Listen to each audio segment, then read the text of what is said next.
First of all, good afternoon everyone. I am Harish Gautam and he is Balaji. We are from final year ECE. Our project title is Visual Perception Using Neural Networks. Visual perception is nothing but object detection in layman language, and our project is about image processing. We have done this using neural networks and new algorithms called YOLO algorithm. The YOLO algorithm is state of art at the present, and we are going to solve a real-time problem in automatic vehicles, and we are going to fix the system in the vehicle. And the object detection technology is very much now popular now, and we are going to do this using deep learning concepts and machine learning concepts. As he said, visual perception is nothing but object detection, which can be done using neural networks. Neural networks are a method in which data can be matched, and complex data can be pattern matched using various machine learning algorithms. There are three major tasks that has to be achieved to achieve object detection. These are image classification, object detection, object classification. First, image classification is, as the name suggests, it's nothing but classifying the images according to its visual object classes. Object localization is nothing but locating the object according to its grid, and object detection is putting a perimetering the object according to its boundary length. There are many existing systems for this object detection. There are various approaches by which these three tasks that I mentioned above can be achieved. These are the existing systems are RCNN. RCNN can be expanded as region convolutional neural networks. In this process, the proposed system is that extracting the regions recursively for more than 2000 times to extract a proper feature out of a convolutional neural network.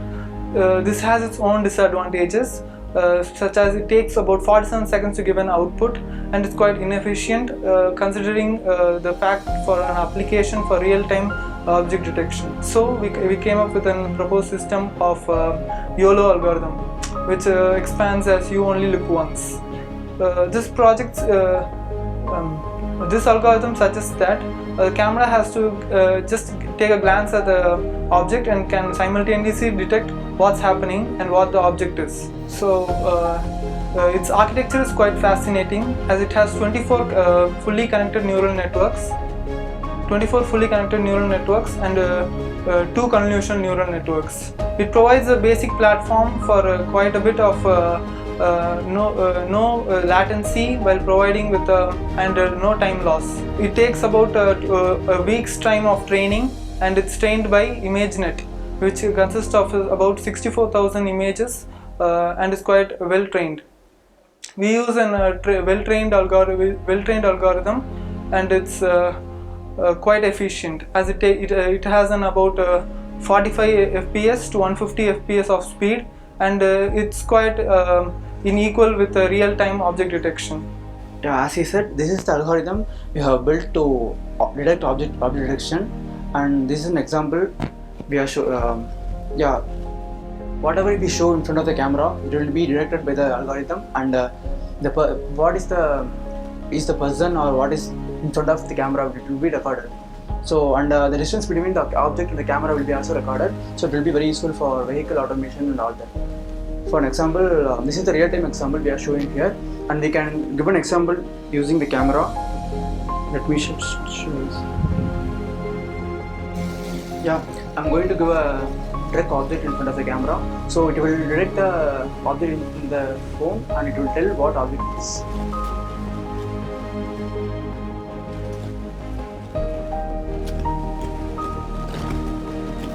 Yeah, look here, this will be detected as truck.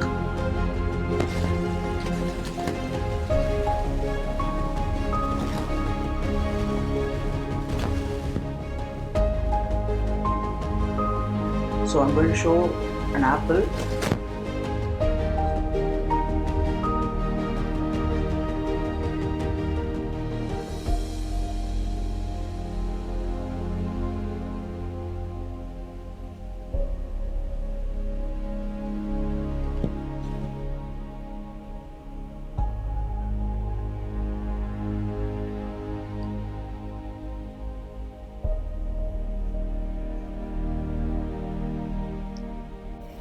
So whatever in front of the camera will be detected, the chair, the table, all that. So it will be very useful for fixing a system called automatic cars in vehicles. So it also calculates the distance between two objects. Okay, we have chosen this project for different multiple applications. So this is not only a single application, it is a system. We can fix it anywhere. We can use it as a object detection in vehicles, and at the same time we can use it as in industry as well. So in industry we can eradicate the fruits or rotten fruits and disease caused bats and all that. So this application, we have various applications as well. We are very grateful to the HOD and all the faculty members who have supported us for throughout the project, and they have supported us to do the project in different domain also.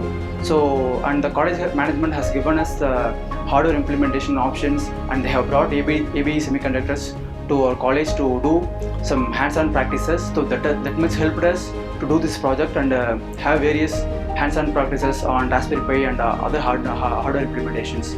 So we are very grateful to do that, and we are very grateful to the management and the HODs who have supported us.